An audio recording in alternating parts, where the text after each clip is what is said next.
So, shall we talk about your books? The guest is way quieter than me.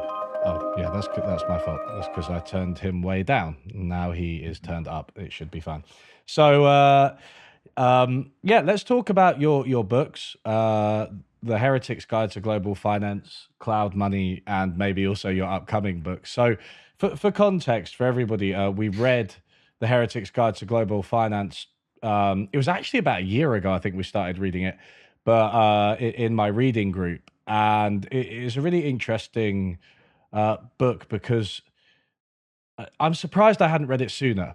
You know, with a channel name like Unlearning Economics, and some of the stuff that my channel focuses on, which is trying to understand economics, but not from a purely mainstream perspective, trying to approach it from a radical perspective, but still being able to understand it and know what you're talking about. That's basically my whole deal on the channel. So it's like the Heretics Guide to Global Finance was the absolute perfect book, and it just passed me by for like 10 years. Um, it was really good though, but it was written in 2013, wasn't it? So there's a lot to reflect on, right? Maybe too much to reflect on since then. But can Yeah, we go sure. back and I'll ask you like what motivated you to write it at the time? I got to try to remember actually because it's so long ago Yeah. now. Yeah, the Heretics Guide to Global Finance. I wrote it in 2012 actually, and it actually kind of the sort of the proximate story was that Pluto Press, which was the publisher that published it, actually asked me to write it because they saw that a piece that I did. I think it was a piece in the Guardian that I'd written about kind of hacking global finance, and they kind of lacked the sort of scrappy nature of my approach, where I was basically talking about different ways you could mess with the financial sector. And so they asked me to write a guide for activists. And at that time, there'd been the Occupy protests, so people in general were sort of interested in, how do you take on the power of big finance? So that book came out of that. But the reason I was in a position to write that book was that I'd actually worked in the financial sector and for a couple of years during the financial crisis. And I'd been working as a exotic derivatives broker, so I had experience in quote unquote high finance, but also I came from a left-wing background. So I had this kind of hybrid position of being this kind of left-wing finance guy. So I guess that's what the Heretics Guide to Global Finance was all about, was, approaching the financial sector and messing with it. In particular, I kind of used this sort of hacker metaphor, which was looking at hacker culture, where you sort of immerse yourself in the schematics of a system in order to understand some of the interconnections. And then once you understand that, you can start to mess with those connections, potentially bend them into new ways. So it's quite a sort of tactical book in many ways. If you're thinking about, if you wanted to run a campaign on finance, you wanted to influence the financial sector in some ways, how would you go about doing it? There's sections of the Heretics Guide to Global Finance now, which when I read them, they definitely feel like they come from over 10 years ago, So, I've Which changed in bits? various ways. Which bits?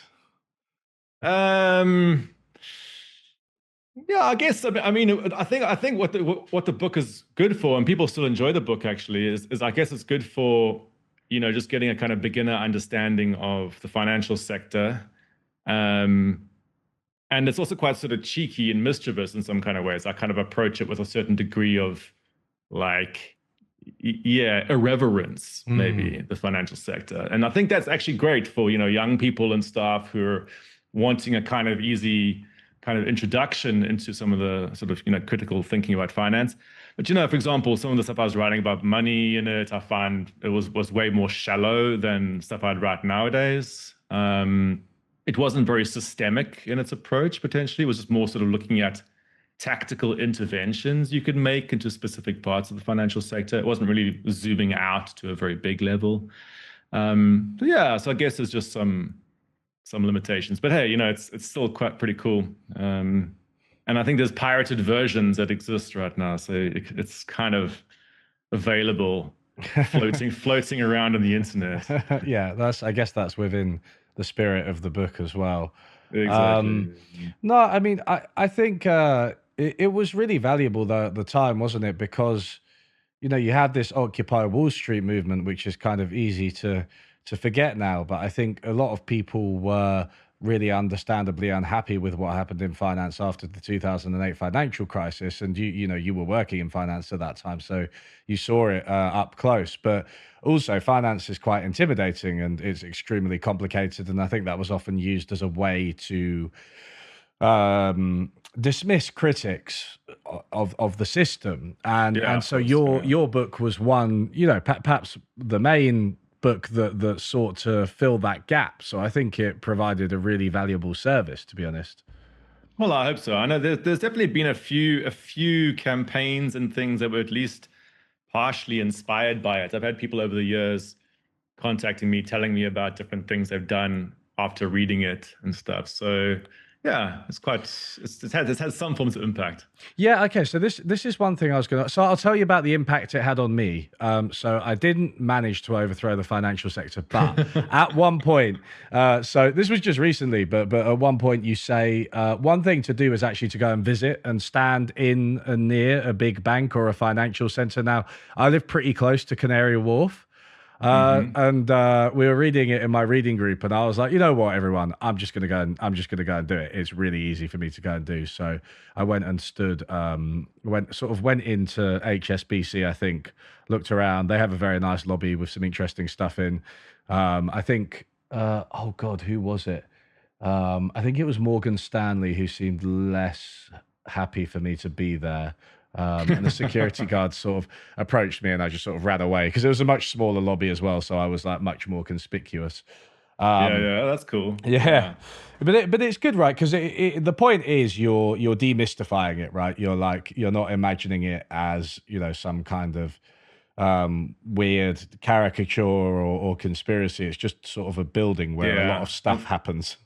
And that partially comes out of my anthropological background Sure. because a big part of anthropology is sort of de-alienating things or de-strangifying things by just going and sort of spending time in them. So even simple stuff like, reading the Financial Times or sort of even weird, like, hanging out at a conference where these people hang out, it can be useful ways to sort of, I guess, humanize the experience and sort of feel it. I've run a few workshops before in the past with a friend of mine, Paolo, who's kind of like a financial artist guy. And we've got students to do stuff like this, where we send them in to these sort of financial spaces or weird conferences where they'll go and they'll try and mingle and they'll try and, get business cards and try to infiltrate in various ways. And it's pretty cool, So I think nowadays the same thing should be done in the tech sector and other types of powerful industries.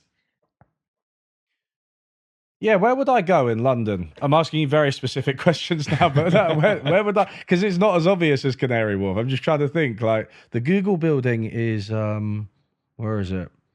Maybe I could go in there and have a look. I went there a Round. long time ago. Yeah, I Yeah. visited the Facebook offices, Google. There's a bunch of sort of startup spaces as well. Those are quite useful, accelerator spaces, things like that. The conference is always useful if you can get into those, because that's another whole kind of like, if you want to do ethnographic work on industries, those are always interesting spaces. But yeah, maybe that's a project to work out how to infiltrate different sort of tech spaces in London. Could be fun. So Maybe you can do some videos like that. yeah, some live videos of me actually. Hi guys, I'm here in Google. Yeah, that's proper. That's good content. That is. So, in terms of the more impactful stuff, you kind of hinted at this, right? But you said that some people have used the Heretics Guide to actually kind of infiltrate finance, and maybe I don't. There's a few things you suggest. You suggest going into shareholder meetings and kicking up a fuss. You suggest starting your own business that does, say, green investment. I mean, there's lots of suggestions in the book. I was just wondering which ones people, or maybe even you, have taken up.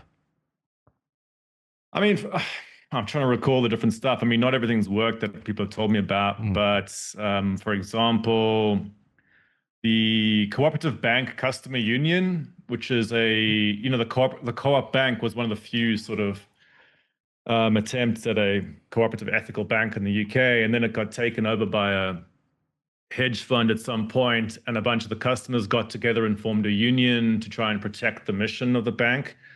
as far as I understand, that idea for a customer union came out of the Heretics Guide, or at least was partially inspired by that. And so that was one thing. There was a couple of guys a few years back who were trying to start a type of activist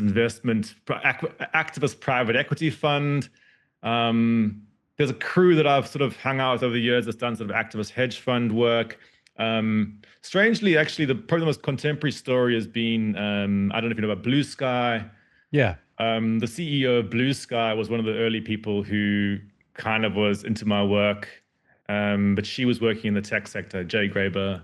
And so when she was a grad student, she would contact me about kind of activist anthropology, which is kind of what I was doing. But she was interested to apply it to the sort of realm of the tech sector. And, so in some very tangential way, it's impacted stuff like Blue Sky, which is now trying to come out as an alternative to X and stuff like that. But I mean, I don't know. I don't know how much I can claim for these things. No, I mean, it's difficult, right, to claim responsibility for anything like this, in the realm of ideas and influence. And there's a lot of different things that will have influenced the CEO of Blue Sky, right? I'm on Blue Sky, right? And I think it's been really successful. But I at the same time, I think it's really interesting that so many of these people have drawn from your ideas. I mean, when you say an activist hedge fund, it almost sounds like an oxymoron to a lot of progressive people, doesn't it? Could you maybe explain that? And like, are there any examples of Sure. what some of them have done?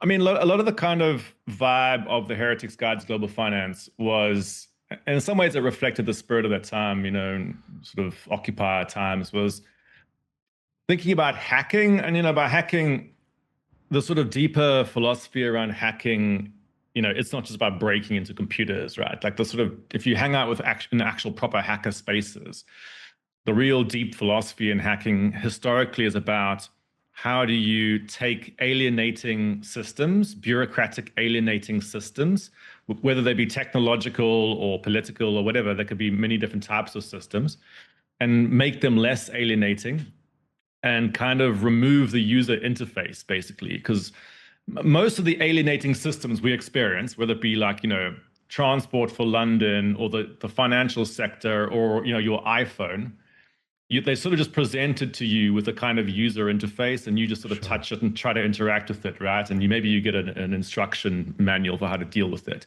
But you're never encouraged to look beyond the surface of these systems. So the financial sector, you never really look beyond the surface. So hacker culture is often about, going beyond the surface interaction layer of a system and trying to like mess with it yourself, right? That's the kind of big hacker thing. And so another big hacker thing is then trying to use the sort of dynamics of a system potentially in some kind of Trojan horse way to like mess with that system. So this is where something like an activist hedge fund concept would come out, which would be like, could you exploit the dynamics of capitalism and the dynamics of financial capitalism to kind of create an outcome that goes against the grain of that system somehow, like, so mess with the financial sector.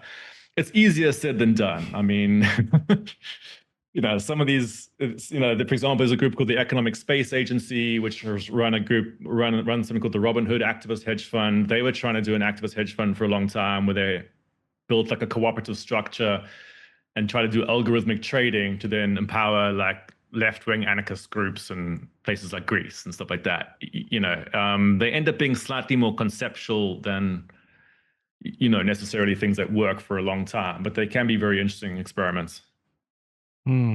Is the worry that something like that ends up getting co-opted, like just sort of bought by Goldman Sachs or something like that? Of course, yeah. I mean, any sort of Trojan horse strategy has a very high chance of being co-opted because you're sort of skirting with something. And in fact, this is, for the fintech sector, financial technology sector has a very long history of being co-opted like this. Because bear in mind, in 2013 stuff, a lot of the fintech players in London liked to present themselves as being kind of doing sort of, hacking finance or, messing with the big banks and things like that. And the vast majority of those players have all been bought out. So for example, there was a group called Nutmeg who were like saying, they had their original adverts all had this stuff saying, down with the bankers. Yeah. Fast forward 10 years later, they're owned by JP Morgan, right? So, this is why there's a distinct limitation to a lot of that stuff. But interestingly, because I wrote the Heretics Guide to Global Finance, I started getting invited into a lot of those tech spaces. Because at the time when the Heretics Guide came out, a lot of the tech sector had a self-perception as trying to sort of democratize finance and sort of like be for the people. So they liked this idea. So they would invite me into their spaces. Sort of the fintech groups would sort of get me around. And that's kind of what started edging me towards looking more at the tech sector in general. It's easy to forget that Google's mantra used to be "Don't be evil," isn't Yeah, it? exactly. And I think it's really interesting. I mean, even over the past 5 years, Elon Musk used to seem like this big disruptor, and a lot of kind of progressive people seem to like him, and all of that. And it's been quite discouraging, I suppose, to watch a lot of this kind of radical energy dissipate. I mean, and just turn into something which is really, really negative. I mean, I suppose, do you feel like the Heretics Guide is a little bit naive in that respect, in retrospect? I mean, yeah, but I suppose the Heretics Guide is the Heretics Guide has always been naive in some ways, right? Because its objective was to make an individual person feel like they had some agency to do something about a system. All right. So this is an inherent weakness in hacker culture, right? Hacker culture tries to say, you could sort of, you and two other people or something, or you sitting in your basement can do something, or a small group can have an impact, and that is sort of true to some level, but also it's not really enough, right? It's not a very systemic approach to dealing. So, for example, with the big tech companies, there's been loads and loads of hacker type groups that have tried to sort of mess with big tech culture, but they're never going to systematically, necessarily bring it down, right? You kind of need much bigger types of programs. So the Heretics Guide has always been a partial and quite a sort of tactical kind of book, which is to say, you got a short-term, small-scale ambition for something. How do you maybe go about doing that?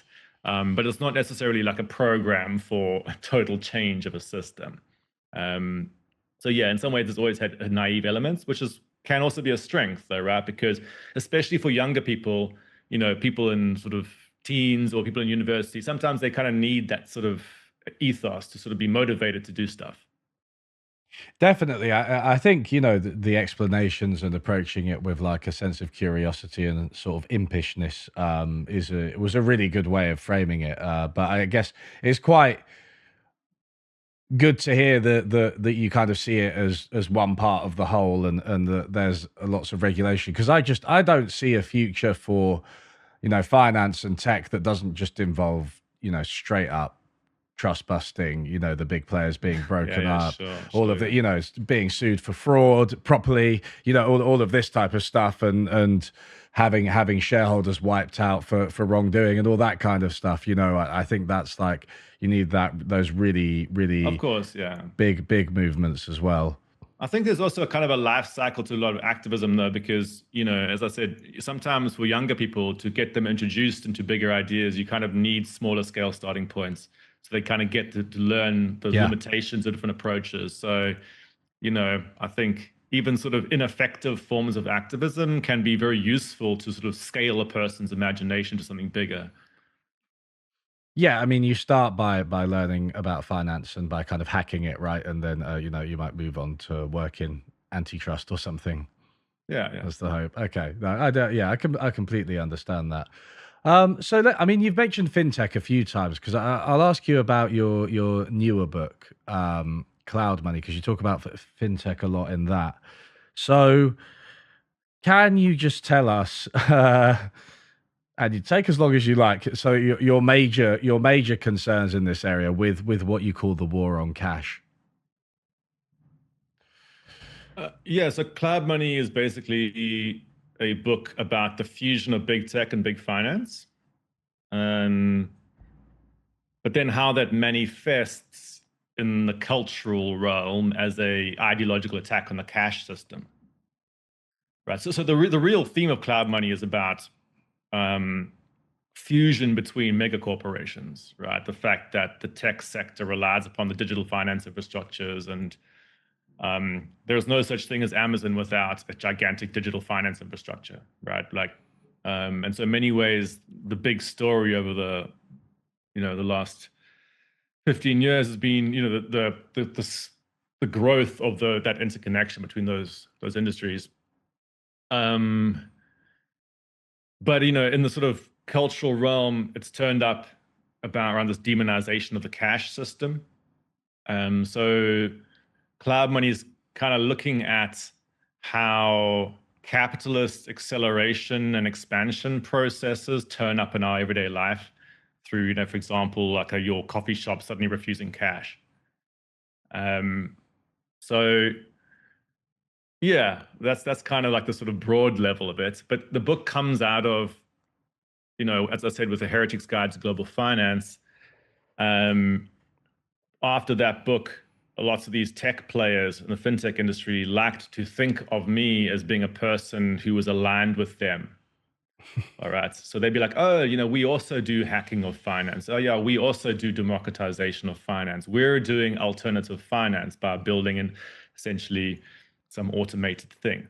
And so I started kind of turning my anthropological eye, because I come from an anthropology background, towards this type of sector, and also looking at other sort of delusions around money that you'd find in these groups. So I was kind of bringing together a few different things. But it became very apparent to me that the fintech sector was nothing to do with democratizing finance, was about automating finance, right? So the primary role of the fintech sector is to take a pre-existing toxic system and make it faster and more automated, make it easier to use, essentially. So they had no intention of breaking the power of finance. In fact, they were actually extending the power of finance by making it kind of more cost-effective to roll out over a wider area. And so that's kind of one of the big sort of themes. But in this sense, the fintech industry is just the latest iteration of automation processes that we've seen for hundreds of years anyway, right? So it's kind of on the forefront of automation. And then something like the cash system being attacked is an example of that playing out in the realm of money, right? There's a whole bunch of specific things about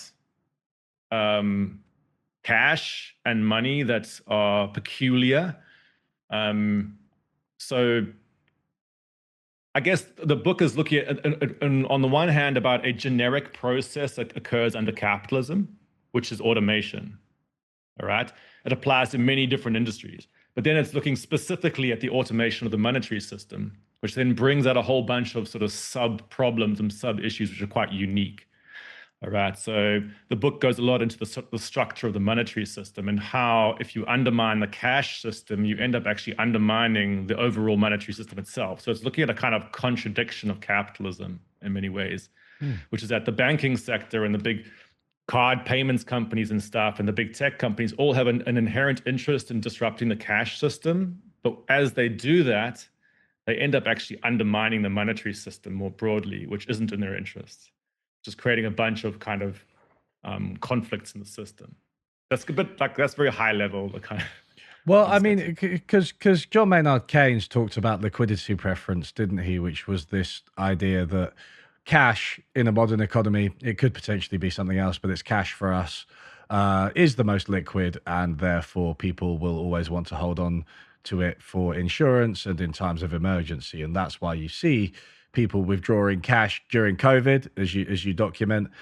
People withdraw cash, even obviously they do in bank runs, but even outside a bank run, they do so in like natural disasters and things like that, because in a time of uncertainty, cash is guaranteed to have use, or at least we have thought it is guaranteed to have use for a long time. So that is like this fundamental role for cash, that it's required, right? And people need to be able to withdraw their money from a bank in the form of cash.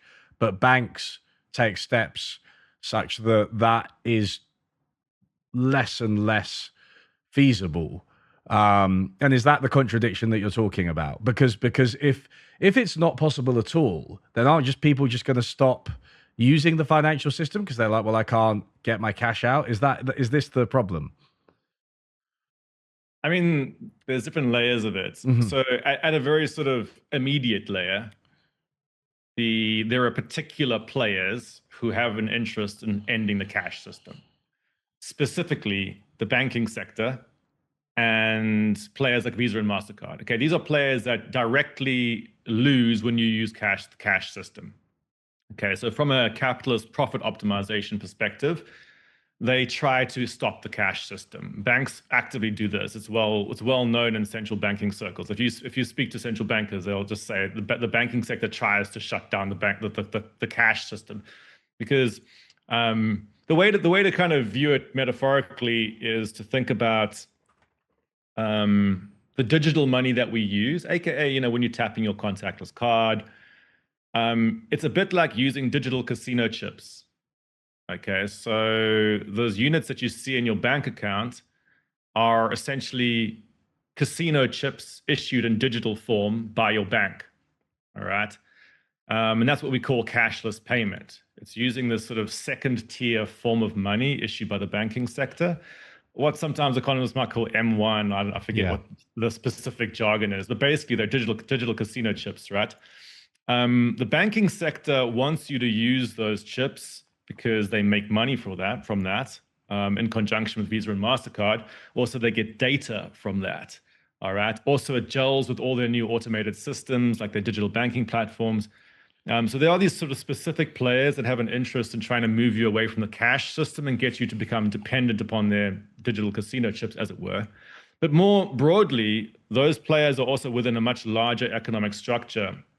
That includes all the corporate sector and the entire structure of global capitalism. And over time, there are broader processes that actually transcend the banking sector that also push towards acceleration. All right. And cash tends to be seen as something that slows stuff down in our economy, right? So even if the banking sector wasn't launching an attack on cash, you would still see pressure to kind of bring the cash system down in many ways. But yeah, so but the problem is that our cashless systems, aka the digital casino chips that are sitting in your bank account, are legally and psychologically tethered to the cash system. So when you undermine the cash system, you end up undermining the cashless systems too. All right. But because banks are these kind of corporations, they're a bit like sharks. They kind of have no choice but to act in a certain kind of way. Often they sort of play out this behavior as profit maximizing behavior. So each corporation is individually trying to pursue its interests, but collectively they're actually undermining the stability of their own system. And that's kind of what's happening with the cash system, is that actually as the cash system gets weaker and weaker through these various processes, these systemic processes, the stability of the monetary system is going down, which is why the central banks and stuff are starting to talk about stuff like central bank digital currency, because they're trying to find some way to replace the cash system. So this role of I think you've got it absolutely right, and of course the criteria for being considered a bank, in the sense that we consider it, is that you have an account with the central bank, and in that account you have reserves. And what's unique about reserves is that you can instantly exchange them for cash at any point. So if Barclays tells the Bank of England that it wants, 1 million of its reserves in its account to be shipped to one of its branches as cash, then the Bank of England will do that. So that's that's a crucial underpinning of cash to the system, right? And then it's kind of wacky that they're pursuing a cashless society because it directly undermines that. And then you're left wondering, well, okay, what's special about a bank anymore if it doesn't actually have this role anymore? Yeah, it's kind of crazy. For the banking sector, if you can get captured in their systems and are unable to exit, that works for them, right? If they could, yes. How do they do? I mean, I see how they do it broadly, but how can they do this to us? Can they really manage it? Well, they certainly try, yeah. Yeah, it's like, for example, your grandparents' generation would have a very clear distinction of money inside the bank and money outside the bank. All right. Younger generations are that distinction is breaking down. They often don't understand that concept. So it's just like money is digital casino chips issued by the banking sector. Right.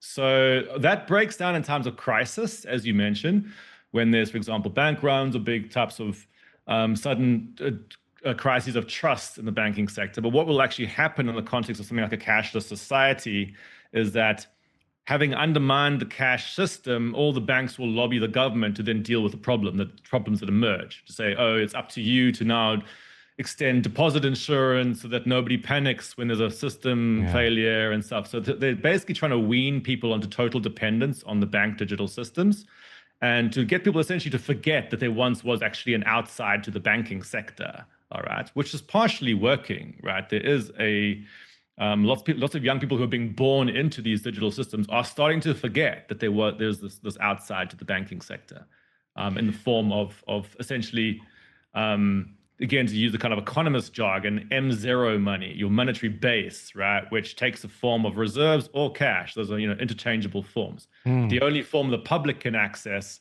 is the cash form. So it's like a kind of cultural thing, isn't it? It's a generational thing where I guess if you manage to create a generation of people that just aren't experienced in using cash, then like they just won't have it in their heads that's a possibility. I mean, what are some of the costs of this? What are some of the problems that you foresee with like a purely, other than, I think one of them is the banks extract fees, right, from everybody, so they get, that's it's inequality, it's monopoly power, and so on. But are there other costs? Like, are there types of industry that benefit more from cash, or types of people that benefit more from using cash? I mean, yes, but so the maybe the metaphor to use, if you are, there's two sets of metaphors to understand the cash issue. The first is that one I just mentioned, which is around casino chips. Yeah. That metaphor helps you to understand the layering processes in a monetary system. So there's a base level of money. So with a casino, you got your cash, you walk in, you hand over the cash, they take the cash and issue casino chips to you. You've had a bifurcation in your forms of money there, right? You got cash and then you have chips, right?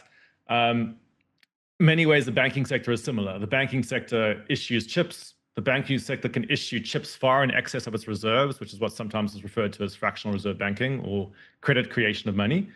And so that's the sort of layering element of the system, right? That's, sometimes geeks like to think about that. But if I'm approaching the public about, one of the metaphors I'll often use is to think about Uber versus bicycles. All right. So in many ways, from a kind of functional perspective, the cash system is much like the public bicycle of payments, right? It's always kind of reliable. It's always there. It has a sort of an inherently decentralized type of like feel to it.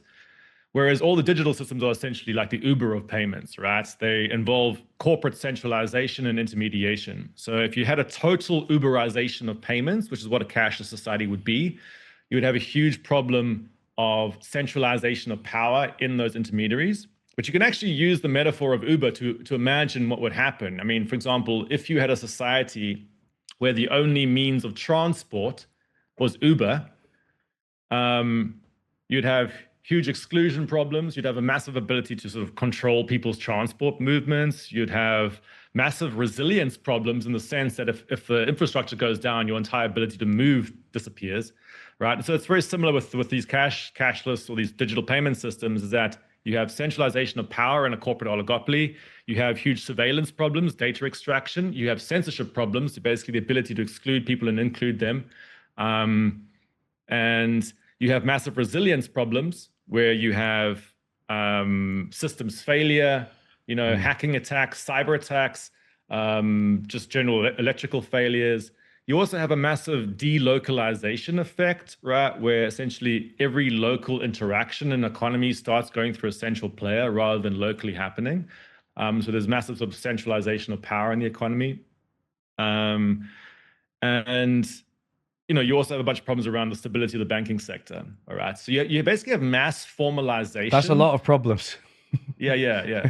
So it ranges from like real structural problems, like that would concern central bankers, through to kind of like cultural vibe problems. So for example, like your kids trying to sell some lemonade on the side of the road, but now they have to pay fees to MasterCard. That's like a kind of cultural thing. It's just like, why do our small scale interactions have to go through these huge players, right? So that's something affecting the kind of texture of everyday life. And then there's like, oh damn, the whole structure of the monetary system is now cracking because there's problems in the provision of state money, right? That's a kind of like high level policymaker type of question. And actually, interestingly, it's having a bunch of cultural effects because a lot of the populist right wing got caught up in some of the stuff. Some of my biggest supporters have come from kind of some of the sort of growing ranks of the sort of populist right. The likes of Nigel Farage and stuff in the UK. So there's been a bunch of these kind of like populist opportunists have used public fear around creeping digitalization for their own purposes. So that's been another thing I've really experienced a lot with this. I mean, it's interesting. It excludes a lot of people, doesn't it? The lemonade stand made me think of homelessness, which you also mentioned, and elderly people, which someone in chat is talking about. And there's the informal economy as well, which you bring up. And it's just like so much of the world actually is dependent on cash. And I think it's just easy to miss that in this kind of hyper modern corporate vision of a world without it. But it's interesting that you mentioned the populist right, because I was wondering also, going back to the Heretics guide, you mentioned how some of the fintech companies really bought into these ideas. But do you think some of this kind of Occupy Wall Street energy kind of went into Trump, and how do you see that now when you reflect on it? Yeah, well, there's definitely a lot of at least hijacking of left-wing memes. It actually goes way before Occupy Wall Street. I mean, they basically hijacked the entire 90s anti-globalization stuff. Actually, there was an opinion piece in the FT yesterday, the Financial Times, by one of the former World Trade Organization officials, and he was like, everyone in the 90s thought that globalization was great, but now we realize that actually, there's been backlash to it. And I was thinking to myself, everyone in the 90s, there was a gigantic left-wing anti-globalization movement in the 90s, right? It was a huge issue. You're obviously totally unaware of this back then, right? But now he's suddenly aware, right? But of course, the sort of distrust of authority, distrust of large-scale corporate structures has been, in many ways, poached by the right wing. People like Steve Bannon have been very effective in doing that, kind of creating these interesting sort of hybrid mutant strains of, taking sort of social conservatism and blending them with a bunch of kind of anti-corporate stuff. And yeah, I think there are quite a lot of people from the sort of left who've kind of fallen into that, maybe. Certainly, I mean, I don't know if you've read Naomi Klein's book, Doppelganger, which is all about this, right? How the sort of the rise of diagonalism, essentially a lot of these kind of people from, your kind of like 90s activists who sort of become like a bit like crusty and a bit like conspiratorial in the way they frame stuff now, and a bit like anti-woke, right? So there's a lot of that going on. I've seen a lot of that happening in sort of former Occupy type circles. So yeah, but I was exposed to this like quite early because of my work on cash, because I would find, for example, the urban left wing in places like London were not particularly receptive to stories about the growing corporate takeover of the monetary system. They sort of felt that it was a bit like of a niche topic, whereas the people who were taking interest were stuff like your much more working class, much more distrustful of large-scale institutions, distrustful of progress narratives. Interesting. Yeah, and so I was seeing a lot of this kind of conspiratorial energy building up through stuff from my work on cash. I'd have people like who were active Trump supporters emailing me a lot and this kind of stuff, supporting my work. But it made me very worried. This is why I was trying to sort of put out a left-wing perspective on this issue, because there was lots of right-wing commentators trying to spin their own stories around it, where rather than talking about the systemic processes of capitalism, they'd blame it on, shadowy elites or, some minority group, right? And that's how they would tap into the same energy. I do have to say, and this did attract some attention on YouTube, partly because I put it in the thumbnail, but the title, the cover page of Heretics Guide is like an octopus. Is that something that you'd probably... That comes from Karl Marx's Capital. It's one of the original illustrations from it. Oh yeah, I know. It has a long history. It's just people were saying it's like, in the modern day, maybe it's we just got to be really, really careful with that imagery now. Probably. Yeah. But, well, I live in Berlin, in Germany, and in Germany there's a whole history of, if you do finance critique, you get accused of anti-Semitism. So there's a lot of this kind of like stuff, which is kind of a bit perverse in many ways, because the financial sector is not controlled by Jewish people. So if you do critique of finance, like you're just doing critique of finance about capitalism, but you do get a certain class of people who will accuse you of being anti-Semitic because you're attacking finance, like as if they really believe in the idea that the financial sector is controlled by an ethnic minority, which is bullshit, right? But it's become quite a thing. Yeah, I mean, I've certainly encountered like anti-Semites around in circles I've been in. You find them a lot in crypto circles. You find them also in like finance reform circles. They exist. Yeah, I think that's my concern. It's not so much that you or I are anti-Semitic, and it's more that the anti-Semites are nodding their heads, going, yeah, like I get it. Which is it's difficult. You can't be responsible for every single way somebody interprets your book, but I suppose. But I mean, at the same time, one of the reasons why I was keen to tap into the right-wing communities is that you have people there who get steered down those pathways because they don't have alternative narratives, right? So they see stuff around them, and then they're told by these various opportunistic people, oh, it's because there's a Jewish cabal. Oh, it's because the sort of socialist Satanists are doing this kind of thing, right?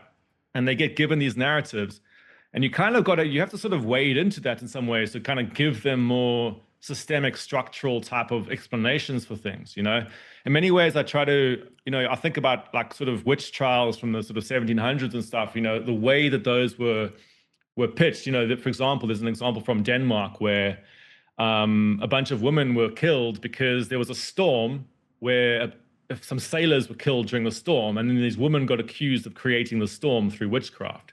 All right. Yeah. And so you're saying you're pinning a systemic thing, aka a hurricane, on people's agency, and it's very similar with the finance sector. People do see real things happening in the economic system, and then they imagine that somehow they emerge from these shadowy elites. And rather than thinking about kind of like the sort of systemic types of things that are creating that, and so I guess my job is trying to kind of go into those groups and say, like, here's the weather system, as it were. Here's the weather system that explains the hurricane that you're feeling. Are you familiar with the economist Daniel Davies? He wrote the book, The Unaccountability Machine. Not deeply, no. Okay, yeah, because he talks a lot about. He has another book as well about fraud in the financial crisis, but he just says there was a lot of fraud before the financial crisis, and there's a lot of corporate scandals in general and government scandals too, but typically when there are like inquiries and prosecutions, it's really hard to find any one individual that was like actually responsible for them, which is one reason very few to know bankers were jailed after 2008, because it's a fraudulent organization. It's not just a fraudulent individual or set of individuals, and so there really is no cabal, in sociology, they might refer to this as a criminogenic structure. That's it. That's the word. Yeah. Yeah. So basically, a structure that will create criminal outcomes without people necessarily having to overtly have a self-image of being a criminal. And I mean, this is clearly what's happening in the fintech sector, right? With this war on cash, nobody's declared war on cash like from the top and been like, we're gonna make all these things happen. It's like it pursues their interests in terms of probably short-term profits and stock value and things like that, and then it becomes a kind of emergent phenomenon. And this is why I have to be careful with the term the war on cash, because essentially the term war on cash is designed to counter the opposite narrative, right? The opposite narrative is that, oh, the reason why things happen in our economy is that people demand them, right? It's a bottom-up demand. So, for example, you find that narrative with AI right now. Oh, the reason that AI is happening is because ordinary people find it so useful, all right? Oh, the reason why cashless society is happening is because ordinary people just find it so convenient, all right? This is a very typical narrative. It'll always be pushed out by the corporate sector because it basically defers agency to their customers rather than saying there are particular things going on in our economic system where, you know, certain players are going to benefit hugely if you become dependent on their new structures, right? So the war on cash is a way to provide a counter narrative to that bottom-up story. So it's showing up top-down processes. But the problem is that, you know, as I said, the populist right wing also likes to use that, and they will tend to put a lot more of an overt conspiratorial narrative on that. They'll be like, oh, there's, you know, Bill Gates himself is launching the war on cash, right? So I have to be quite careful with it, but you know, as I said, I'm sort of like have to sort of play with those communities a bit too, because they are. Yeah, I think you can't not have the term the war on cash as well, just because some people might interpret it conspiratorially. Like you need to have like terms and slogans and hooks, right? Yeah, because otherwise nobody's gonna get into the book. So I completely understand the struggle. It's kind of like a cold war on cash. It's sort of like war on cash, low level kind of like sub sort of like, you know, conscious like level war where you can't really see it happening very easily. Yeah, that was my thought, because I was like, oh, I didn't feel like there was a war on cash, but then it kind of dawned on me that, oh no, you didn't actually mean literally. Nobody's declared it. But well, there are actual players who literally do it. I mean, MasterCard and Visa are notorious for it. I mean, if you go into the history of MasterCard and Visa, you will see them doing overt war on cash actions. I mean, for example, MasterCard hired researchers to provide essentially fake news about banknotes spreading COVID, not COVID, spreading disease around 2013. All right. They seeded all the stories into the press about that. So by the time COVID hit, MasterCard stuff started coming out. Right. So these players do that. There's documented evidence of them doing it. But this is again only one element of the story. Yeah. That is pretty nefarious. I've actually spoken to MasterCard execs about this. I've confronted them about it. Like, oh yeah, it's something we used to do, but we don't do it anymore. You know, it's like. Okay. It's like, yeah, well, you basically you get you know, you rise to power, and then afterwards you sort of like do these kind of mea culpas, and you're like, oh well, you know. Wow. I think one of the things that stood out and which resonated with me being in London was when you mentioned that all the very hipster left-wing coffee shops are like card only as well. Yeah, well, so there's a whole kind of like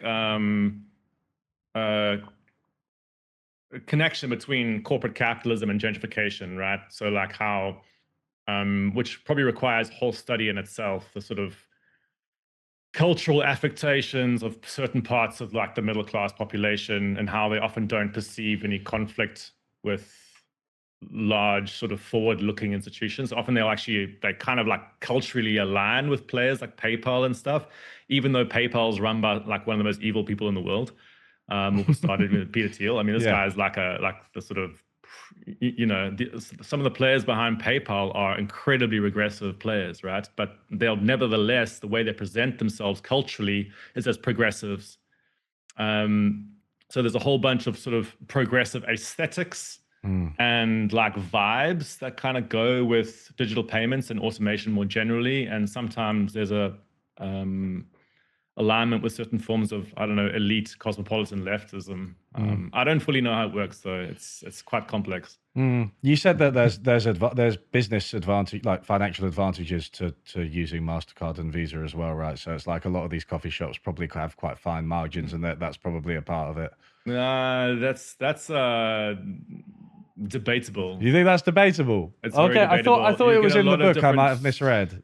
a lot of different perspectives. Yeah, I mean, for example, Visa has tried to bribe those businesses. So, for example, let's run like challenges where it gives them prizes, like $10,000 prizes if they refuse cash, things like that. There's a bunch of programs to try to get hipster businesses to refuse cash, partly because the big payments players know that cultural elites hang out in those places and that you can culturally prime an area by getting certain types of businesses to refuse cash. Because think about the sort of psychological impact if you're walking down the streets of London and you see big chain stores and sort of fancy progressive places with signs on the door that say no cash. I mean, you're basically getting anti-cash propaganda at a sort of very low level every single time you walk past those places.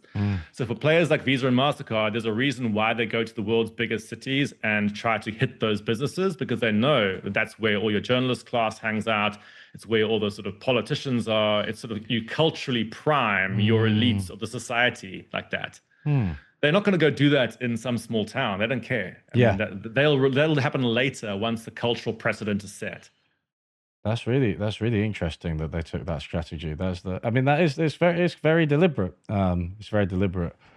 Yeah, I hadn't really thought about it, but it's also kind of obvious once you realize it. This is what happens it goes beyond the payment sector. Like Tesco, for example, when Tesco's rolling out all its new things, like it starts to refuse cash, it starts in elite sections. They start in Holborn, for example, when a particular flagship store.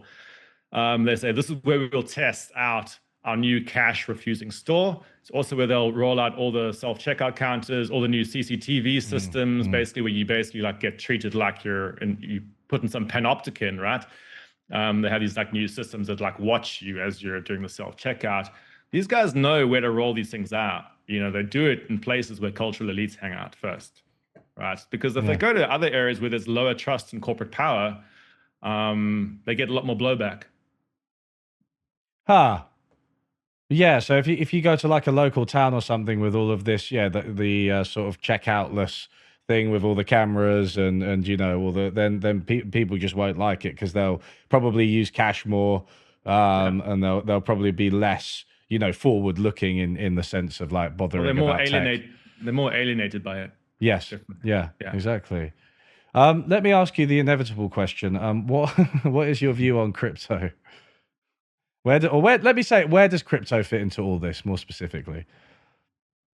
I mean, I have a lot of experience with crypto. I mean, I was, so I have quite long, many years of, I started hanging out with the Bitcoin community around 2011 or so. So I was kind of quasi involved in that community. I mean, in some ways, crypto is like a absolute Wild West zone. It's very politically regressive as well. But some of the original impulses around things like Bitcoin came from movements who were concerned about the centralization of corporate power. So the 1990s cypherpunk movements, there were distinct left-wing strands within that. There were also sort of conservative libertarian strands, but they kind of agreed on one basic principle, which is that digitization technologies and that style of automation leads to centralization of power, either in corporations or in states, right? Left-wing groups focus more on corporations, right-wing libertarians focus more on state power, but they basically agreed that digitization technologies lead to centralization of power, and that in a future scenario where there's a cashless society, there would need to be some type of digital alternative that could fill in the role of cash. All right. And that's kind of where some of the original innovations that sort of come together to form Bitcoin come out of. All right. So that part of the story is very distinctly linked to cashless society.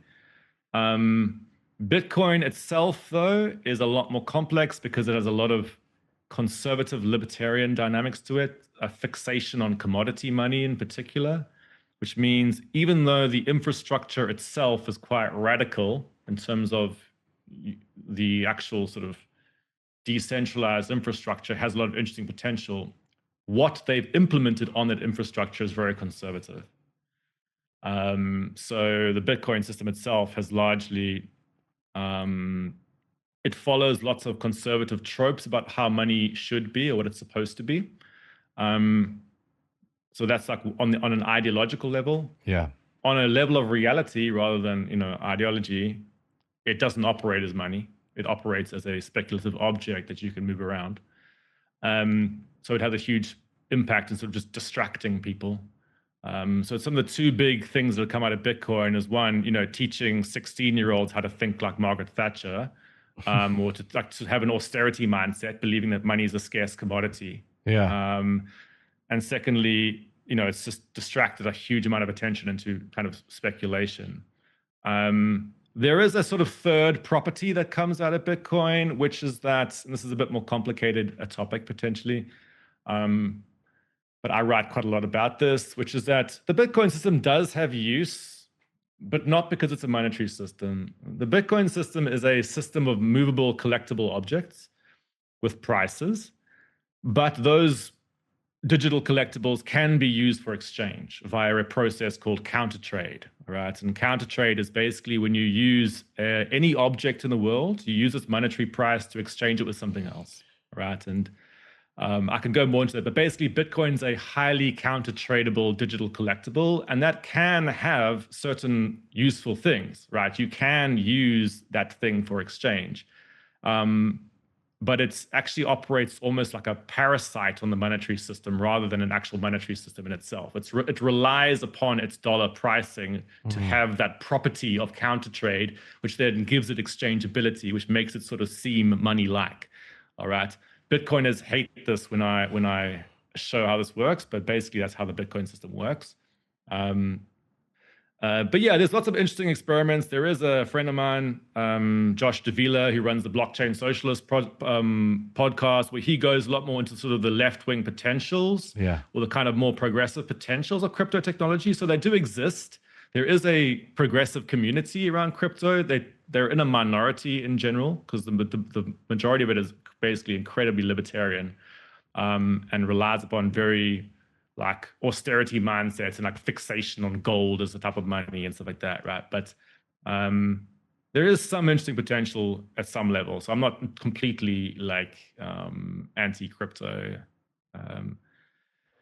But it's very interesting from I come from an anthropology perspective, so I'm also very interested in how people's perceptions of money, and how the economics discipline has a totally kind of terrible way of approaching the monetary system, where they imagine it as a type of commodity that emerges out of barter, and a lot of the crypto world inherits those economics narratives about how money works.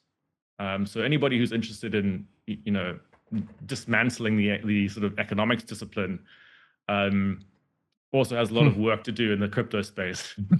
Well, you see the analogy to gold pretty frequently, don't you? And that's type of money that is fixed at any one time in quantity, and you see the Bitcoiners make this analogy to like the new gold standard, and there's this whole idea that we lost our way when we abandoned gold as the basis of money.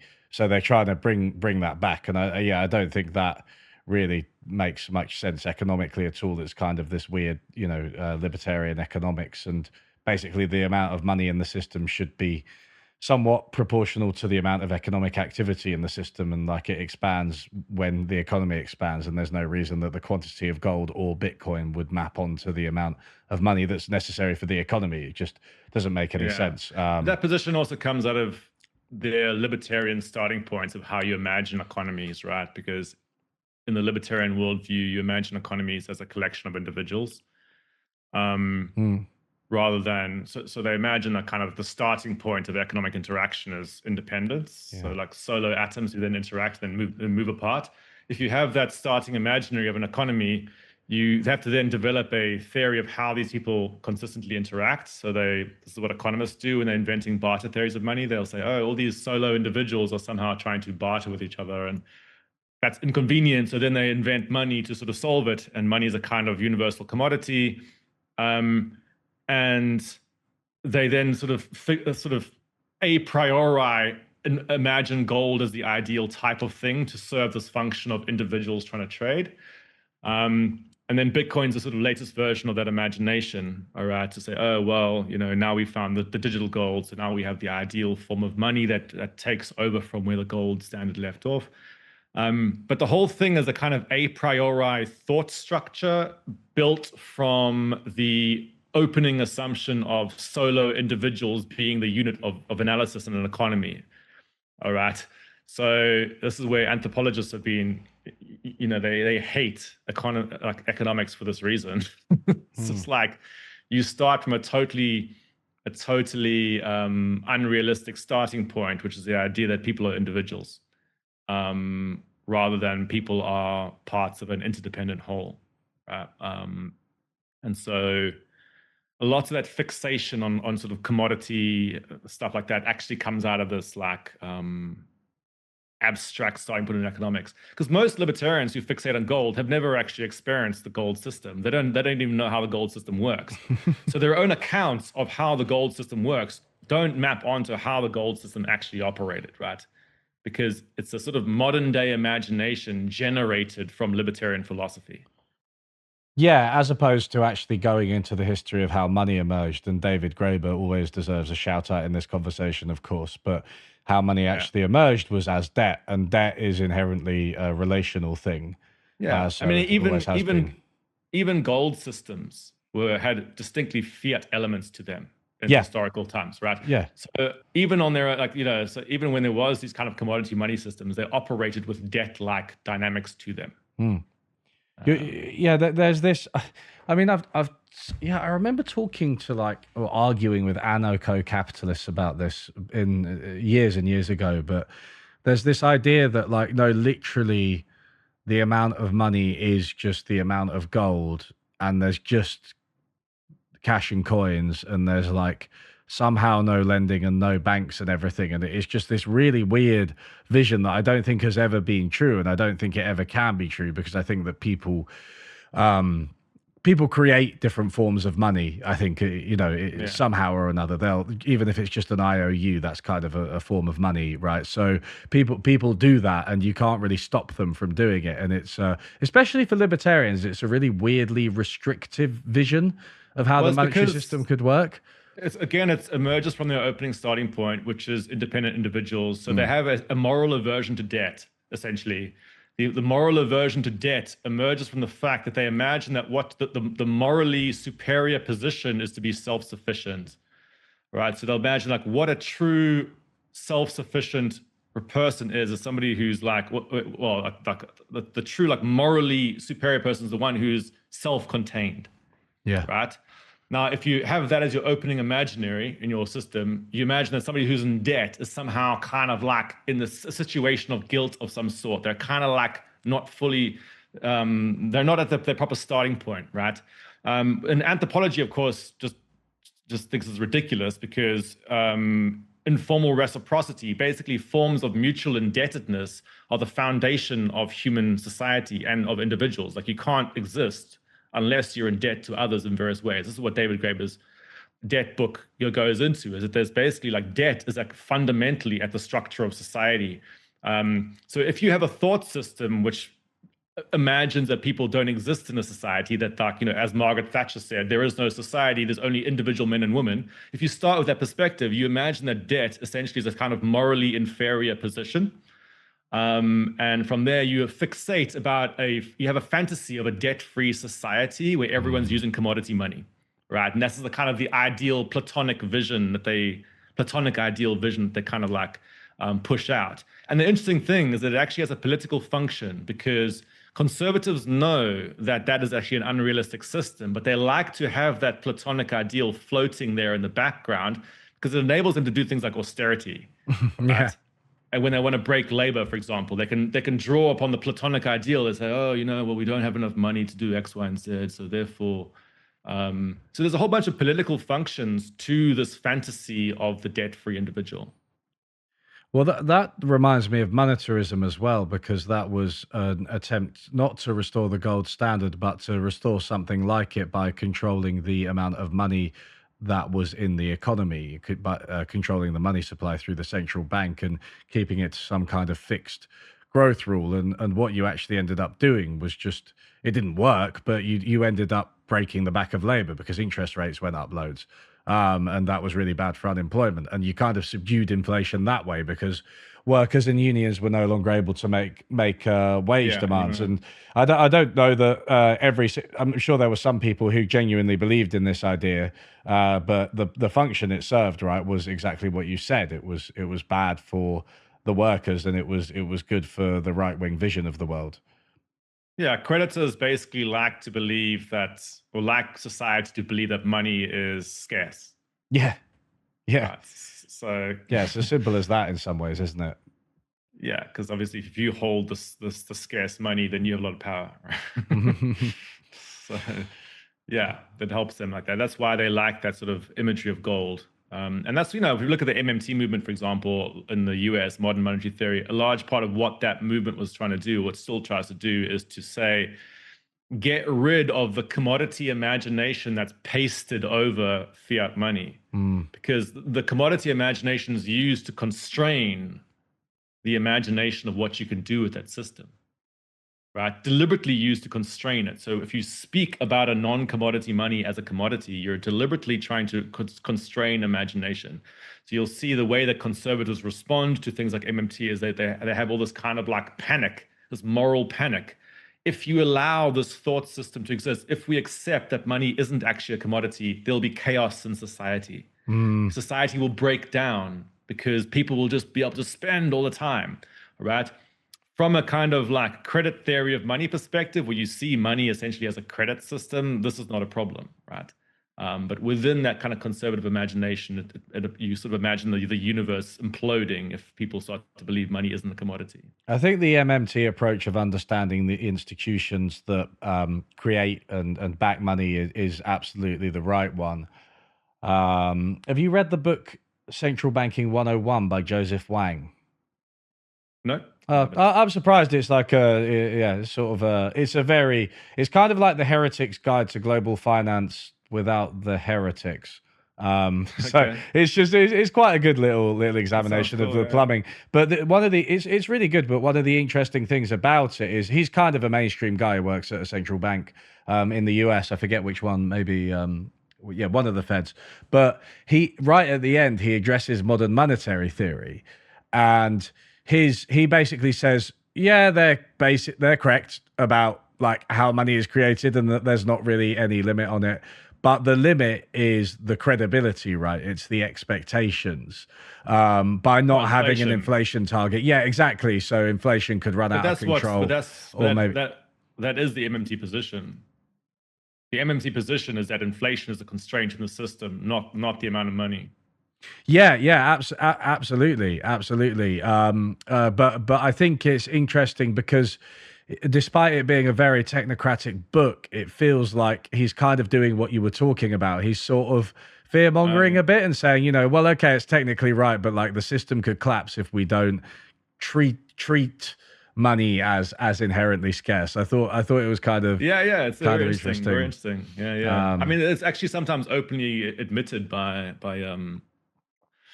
lots of people. There's a lot of that kind of stuff like among economists who said, oh, well, we always knew this, that about MMT type of points. Oh, we always knew it, but it's not important to sort of talk about. It's like, okay, well, if you always knew it, why don't you put it into your textbooks?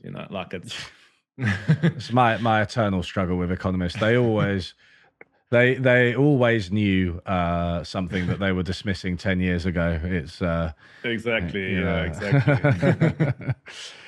Let me finish by we were talking about this before we went live, but the book that you're working on, and I am grateful that you took some time out because I think you're working very hard on a book proposal, right?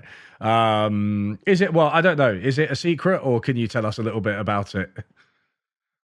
I mean, it's not commissioned yet, so I mean, but maybe I'll talk about some work I've been doing since Cloud Money, which feeds into this latest project. And so I have a Substack called Asimoko, Altered States of Monetary Consciousness. Okay, I haven't seen that. Yeah, that's where a lot of my new work is. And so there's a few different themes on there, but that's on www.asimoko.com. no, asimo.co. All right, so it's one word, asimo.co. Oh yes, there it is. And that, like in one of the big themes in Asimoka has been dismantling progress narratives. And because I wrote a book about protecting physical cash, I would be exposed to a lot of digital progress narratives. People basically saying, acceleration and expansion are inevitable. You cannot stop this. You cannot hope to protect the cash system in the face of digital payments. So I became very interested in how our progress narratives work. These sort of stories of inevitable revolutions, and particularly like races to things, like the race to cashlessness and the race to AI. So these imaginations of us racing forward towards certain things. And I became very interested in like how those work and how you can dismantle those ideas to basically open up our perception of what progress could be. Because right now, progress is often defined as things that centralize corporate power, essentially. So the new project's looking at how do you quickly and easily dismantle very mainstream ideas of progress in the tech sector. So it's looking at sort of systemic level stuff in capitalism. Yeah, I see you're again sort of trying to really distance yourselves from the in certain interpretations of your work, right? I can see sort of the Heretics guy seemed like it was for everyone, and then I think Cloud Money's a little bit more staking out a position, and then this one seems like no, I really do hate capitalism, and I'm a leftist. Is that fair? Well, yeah, but actually, though, I mean, there are definitely parts of the left wing that are quite accelerationist and stuff, that are quite into progress, right? So Yeah. depends on what strain of leftism you're looking at. There's quite a big kind of like, component of certain leftist communities where they basically believe in like sort of the promise of technological development. I am quite a Luddite. I have a strong Luddite tendency, so I'm like a neo-Luddite, and I actually think there's a lot of like value in technological resistance, but it partially involves having to break down traditional progress narratives so that you avoid the claim of being anti-progress. So you start to think about how do we diversify our progress narratives to value things beyond efficiency, beyond speed, beyond these kind of like output growth, things like that, right? So in some ways, it's about, how do you build the stories that allow people's imaginations to expand beyond a very particular idea of progress. So that's kind of like what I'm doing. Are you going to tell the story, the real story of the Luddites in the book? Because I do like that story. I will definitely go into that. Yeah, Nice. there's a lot of cool things. I mean, I would like to kind of expand out the topic as well, because Cloud Money was looking very specifically at the monetary system, and I think that's great, but it sort of in some ways limits the number of people who are interested. Some people feel the monetary system is a bit alienating; they can't necessarily follow it, or they don't want to. So I want to try and broaden it out just to get some similar ideas to a wider audience through looking at different types of examples from all over the economy. Yeah. Okay. I see. Yeah, it's a broadening of your project. That makes sense. That's quite yeah. cool. So, for example, a pro-cash campaigner, how they'll be able to see their campaign in a broader context, like a broader sort of in the sort of history of capitalism, right? But that can go to then a person who's worried about AI, go to a person who's campaigning for Uber drivers' rights, things like that. So there's a lot of types of like different areas where this could start to, these types of analysis around progress could start to help people. Yeah, no, it sounds really interesting, and there's a lot of there's some pushback against the really progress centric narratives that I think you see emerge from maybe not so much from the right, more from the center. I think it's quite a centrist thing. I think to sort of to believe in progress in certain ways. So people like Steven Pinker and maybe Sure. Hans Rosling. But it's also, I mean, one of the people I focus a lot on is Mark Andreessen, who's probably the world's biggest venture capitalist, Trump supporter. I mean, he put out something called the Techno Optimist Manifesto, which is just like a bombastic sort of statement of like technological domination and endless progress, which is quite interesting because these guys in the new tech right wing draw on elements of sort of 80s free market stuff where they're like, oh, markets are wonderful engines of progress. But they also have this new sort of nihilistic element to them where they're kind of going down this kind of Nick Landy kind of route where they're like, you know, capitalism's a machine you got to feed. And so I'm kind of like looking also at how these progress ideas are starting to morph in the sort of modern tech right wing, where they're becoming less interested in democracy. Yeah, so ongoing project. Yeah, no, it sounds super cool. Thanks for the super chat, by the way. Cool. So no, it's been really fun talking to you, and you do a lot of things. It's kind of interesting to see like how far it's come since the Heretics Guide, and I'm kind of interested to observe what you do next, and I'll subscribe to your Substack as well because I missed that somehow. Yeah, cool. No, thanks for the chat. And, yeah, thanks for coming on. Good luck with the book proposal. Keep up with your good work. Cheers, Brett. Yeah. I was loving that Downton Abbey thing you were doing. That was cool. Oh, really? Did you like it? Oh. Yeah, I haven't finished the whole thing, but I was like, I put it down for like a proper full watch later. Yeah, it's like an hour long. It's like an hour, yeah, which is short by the standards of my videos, but not short by most people's standards. Yeah. I like that kind of sort of video essay like style. It's cool. Yeah, it's interesting, isn't it? It's a different way of communicating, and the Downton Abbey one's very, I think, kind of watchable. You could watch it while you're doing chores, I think, because that's what it's designed. Just lots of Downton Abbey clips, but it's making a serious point about what capitalism is. Yeah. Cool. Cool. Okay, I'll see you later. Have a good rest of your day.